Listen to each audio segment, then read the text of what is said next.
A high-altitude alpine lake called as Roopkund Lake may be found inside the Uttarakhand highlands of India.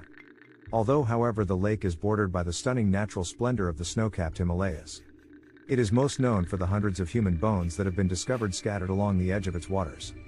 The lake is a well-known trekking destination for hikers from all over the world. The bones of Roopkund Lake were first uncovered in 1942 by a forest ranger by the name of H.K. Madhall, and ever since, they have perplexed scientists. The lake, which was found frozen and located more than 16,000 feet above the water, was claimed to be packed with bones when it was discovered. The number of icebergs increased as the summer's warming temperatures caused the frozen waters to melt, finally reaching a total of 200 or even more adult skulls. Locals and officials first believed the corpses belonged to Japanese troops who had perished in World War II from exposure. The British government, which had dispatched investigators to ascertain whether a land invasion was in progress, realized after closer inspection that the bones discovered at Roopkund Lake couldn't have belonged to these soldiers.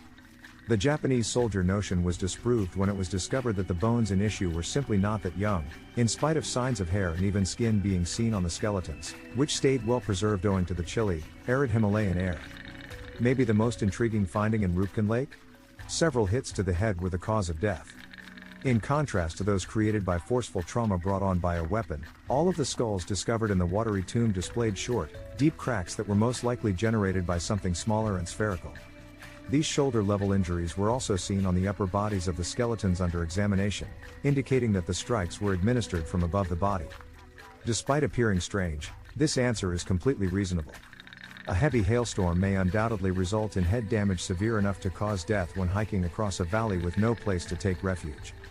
The lyrics of a Himalayan folk song even describe a goddess who beat any intruders who soiled her mountain with hailstones as hard as iron, leading some to assume the ancient deity was only giving a fitting retribution to those who dared to disobey her. Nevertheless, no roads presently exist to Roopkund Lake, and the ancient bones are only visible during the 1-month period when the lake is thawed out. Despite government agencies' efforts to safeguard and conserve any remaining skeletons, the region has been developed into an ecotourism attraction.